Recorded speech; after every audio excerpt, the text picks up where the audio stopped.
এক নম্বৰ পাঠ এই পাঠটো হৈছে প্ৰাচীন কামৰূপ ৰাজ্য অৰ্থাৎ সোশ্যাল সায়েন্সৰ হিষ্ট্ৰীৰ চেপ্টাৰ 1 টো প্ৰাচীন কামৰূপ ৰাজ্যৰ যিখিনি কুৱেশ্যন আছে অল কুৱেশ্যন মই আলোচনা কৰিম অতি সহজকৈ তোমালোকে লাষ্টলৈকে ভিডিঅ'টো চাবা ছাত্ৰ-ছাত্ৰী ইয়াৰ উপৰি তোমালোকে যে অনলাইন ক্লাছ কৰিব বিচাৰা ক্লাছ 6 ৰ পৰা আমাৰ 10 লৈকে হৈ আছে বৰ্তমান ক্লাছ 8 9 10 হৈ আছে গতে কোনো ছাত্ৰ-ছাত্ৰী জয়েন হ'ব বিচাৰা হ'ব পাৰে ঠিক আছে এনে ক্লাছ 6 ৰ পৰা 10 লৈকে কিন্তু বৰ্তমান 8 9 10 হৈ আছে গতে কোনোবা ছাত্ৰ-ছাত্ৰী যে ল'ব বিচাৰে ল'ব পাৰিবা math science social science English সম্পূৰ্ণ নোটছ পাবা সম্পূৰ্ণ লাইভ ক্লাছৰ জৰিয়তে তোমালোকে পঢ়িব পাৰিবা নোৱাৰটো সুধিব পাৰিবা গতে ছাত্ৰ-ছাত্ৰীসকল হোৱাটছএপ নম্বৰ এছএমএছ কৰিবা 9394628219 এই নম্বৰত এছএমএছ কৰি তোমালোকে সোনকালে জয়েন হৈ লোৱা ঠিক আছে অতি কম পইচাত ধুনীয়াকৈ তোমালোকে পঢ়িব পাৰিবা ঠিক আছে এতিয়া আমি প্ৰশ্নখিনিলৈকে আহিছো অনুশীলনী যিটো আছে এক নম্বৰটো চমু উত্তৰ দিয়া ভগদত্তৰ জীয়ৰীৰ নাম কি আছিল ভগদত্তৰ জীয়ৰীৰ নাম আছিল ভানুমতি কোন ৰজাৰ শাসনকালত চীনা পৰিব্ৰাজক হিউৱেনচাঙে কামৰূপ ৰাজ্য ভ্ৰমণ কৰিছিল ভাস্কৰ বৰ্মনৰ শাসনকালত চীনা পৰিব্ৰাজক হিউৱেনচাঙে কামৰূপ ৰাজ্য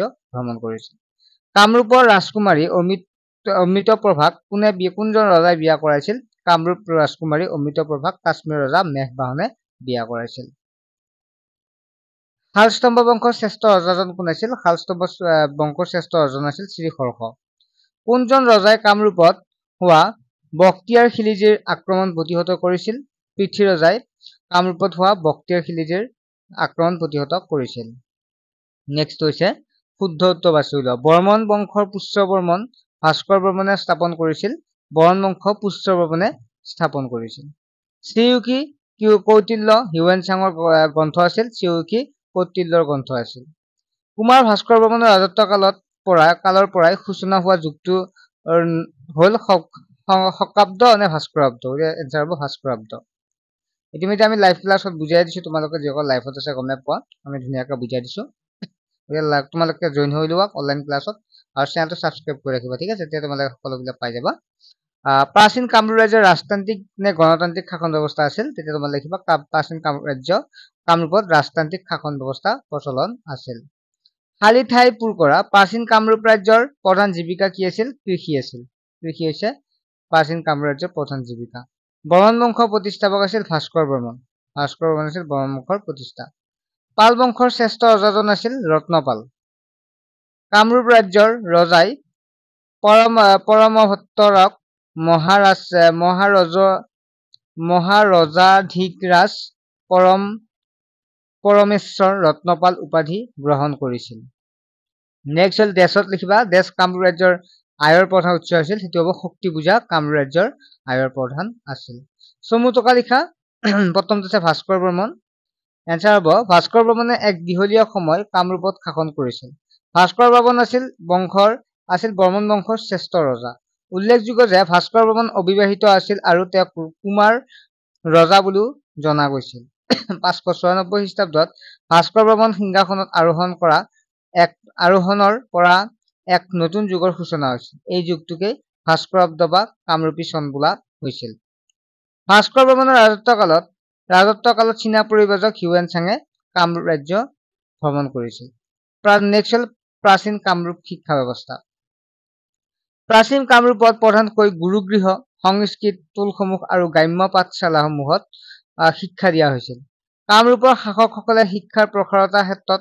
ৰাজকীয় পৃষ্ঠপোষকতা আগবঢ়াইছিল ৰজা স্থিতা বৰ্মন ভাস্কৰ বৰ্মন আদি একোজন বিদ্বান ব্যক্তি আছিল শিক্ষাৰ কেন্দ্ৰসমূহত চাৰিবেদৰ লগতে আয়ুৰ্বেদ ধনুৰ্বেদ তন্ত্ৰ বেদাংগ ইতিহাস পুৰাণ আদিৰ বিষয়ে জ্ঞান দিয়া হৈছিল ইয়াৰ উপৰিও জ্যোতিবিদ্যা পশু চিকিৎসা সংগীত নৃত্য আদিৰ বিষয়ে শিক্ষা প্ৰদান কৰা হৈছিল নেক্সট হ'ল ভগদত্ত সমলসমূহৰ পৰা জনা যায় যে নৰকাসুৰৰ মৃত্যুৰ পাছত পৰা তেওঁৰ পুত্ৰ ভগদত্ত কামৰূপৰ সিংহাসনত বহিছিল হৈ যোৱা মহাভাৰতৰ কেইবাটাও অধ্যায়ত ভগদত্তৰ বীৰত্বৰ কাহিনী বৰ্ণনা পোৱা যায় প্ৰবাদ মতে দুৰ্যোধনৰ লগত ভগদত্তৰ জীয়ৰী ভানুমতী বিবাহ হৈছিল ভগদত্তই গুৱাহাটীৰ দীঘলী পুখুৰী তেওঁক জীয়ৰী ভানুমতীৰ সময়ত খন্দাইছিল প্ৰাচীন কামৰূপ ৰাজ্য ধৰ্ম প্ৰাচীন কামৰূপৰ বহু লোকে বৈদিক যুগৰ দৰে প্ৰকৃতিৰ পূজা কৰিছিল লগতে বহু লোকে গছ শিল পাহাৰ নদী আদি দেৱতাৰ ৰূপে গণ্য কৰি পূজা অৰ্চনা কৰিছিল প্ৰাচীন কামৰূপত শক্তি পূজাৰ অন্যতম প্ৰধান কেন্দ্ৰস্থল আছিল পৰম্পৰাগতভাৱে কামৰূপক শক্তি পূজাৰ মুখ্য কেন্দ্ৰ হিচাপে স্বীকৃতি দিয়া হৈছিল। কামাখ্যা দেৱীৰ মন্দিৰ ইয়াৰ ভিতৰত প্ৰথম স্থান আছিল। শিৱ আৰু শক্তিৰ দৰে প্ৰাচীন কামৰূপত বিষ্ণুৰ উপাসনা হৈছিল। বৌদ্ধ ধৰ্মও প্ৰাচীন কামৰূপত প্ৰসাৰতা লাভ কৰিছিল। নেক্সট হ'ল দেৱদাসী প্ৰথা। বৰ্ণমালা বৰ্মন তাম্পৰ ফলিত দেৱদাসী প্ৰথা আৰু দেৱদাসীসকলে বাস কৰা স্থানত ৰজাই হেতুকাচলিনৰ মন্দিৰ নিৰ্মাণ কৰা কথা পোৱা যায়। দেৱদাসী প্ৰধান প্ৰচলনে এক শ্ৰেণীৰ মহিলাৰ মাজত নৃত্য গীতৰ চৰ্চাৰ কথা প্ৰমাণ কৰে। তদুপৰি প্ৰাচীন মন্দিৰত খোদিত নাৰীৰ মূৰ্তিসমূহ নৃত্যৰতা আৰু বাদ্যবাদকৰ ৰূপত দেখা যায়। হয়তো সেই সময়তে মহিলাসকল এনে বিদ্যাত বাৰুকৈ নিপুণ আছিল। প্ৰাচীন কামৰূপ ৰাজ্যৰ প্ৰশাসন ব্যৱস্থা সম্পৰ্কে ব্যাখ্যা কৰা। শাসনৰ সুবিধাৰ বাবে যিসকলে আমাৰ দেশক ৰাজ্য, জিলা, মহকুমা, পঞ্চায়ত, গাঁও ইত্যাদি ভাগ কৰা হৈছে, এনেদৰে কামৰূপৰ ৰাজ্যখনকো ভুক্তি মণ্ডল, বিষয়, পুৰগ্ৰাম আদি ভাগত ভাগ কৰা হৈছিল। প্ৰাচীন কামৰূপ ৰাজ্যত ৰাজতান্ত্ৰিক শাসন ব্যৱস্থা প্ৰচলন আছিল। শাসকসকলে নিজকে ভগৱানৰ অংশ হিচাপে উপস্থাপন কৰিছিল। নিজৰ ক্ষমতাক প্ৰজাৰ ওপৰত সাব্যস্ত কৰিবলৈ ৰজাসকলে পৰভট্টৰাক মহাৰজাধিৰাজ, পৰমেশ্বৰ আদি উপাধি গ্ৰহণ কৰিছিল।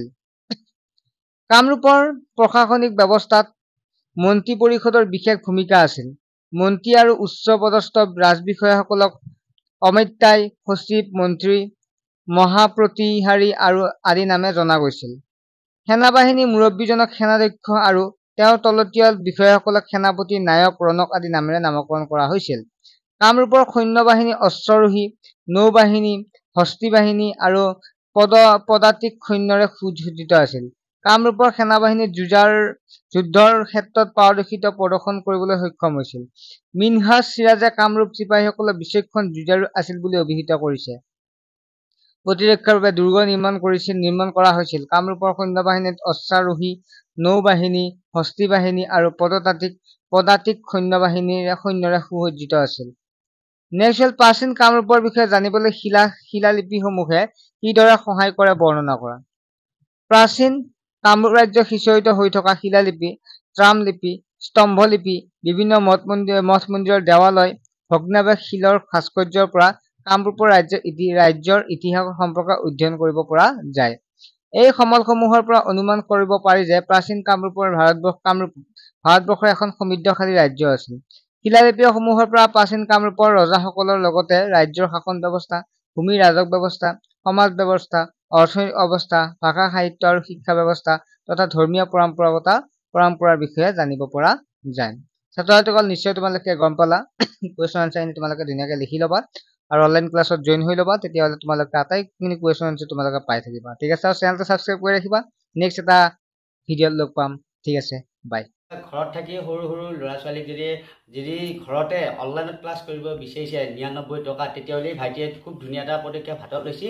গতিকে ল'ৰা ছোৱালী ইংৰাজী, গণিত আৰু সমাজ বিজ্ঞান গতিকে 5, 6, 7, 8, 9, 10 6, 7, 8, 9, 10 এইকেইটা ল'ৰা ছোৱালীক ক্লাছ দি থকা হৈছে ধুনীয়াকৈ। আপোনালোকে ঘৰতে বহি পেলাই ধুনীয়াকৈ ক্লাছ কৰি থাকিব পাৰে অনলাইনত আৰু এনেই যাই থাকাতকৈ লাইভ ক্লাছ পাব। নোৱাৰাটো আমি সুধিব পাৰে, নোটছবিলাকো আমি সম্পূৰ্ণ দি দিম। আচ্ছা, নোটছবিলাকো কিনিব নালাগে আৰু। নাম্বাৰ চাম্বাৰ কিবা আছে নেকি? নাম্বাৰ আছে, নাম্বাৰটো মই দি দিছোঁ 9394628219। এই নম্বৰত যোগাযোগ কৰি ধুনীয়াকৈ অনলাইনত ক্লাছ কৰি থাকিব পাৰে আৰু বহুতখিনি সুবিধা হৈছে। গতিকে ধুনীয়াকৈ ক্লাছ কৰি আছে। কিমানমান দিন হ'ল? আমি 2-3 বছৰৰ পৰা কৰি আছে। গোটেই ল'ৰা ছোৱালীয়ে ভাল হৈছে আৰু পঢ়ি পেলাইও ভাল ৰিজাল্ট কৰি আছে। গতিকে অনলাইন ক্লাছ কৰক ঘৰতে বহি পেলাই, খুব আৰু ভাল লাগিল আৰু ইয়াৰো বহুত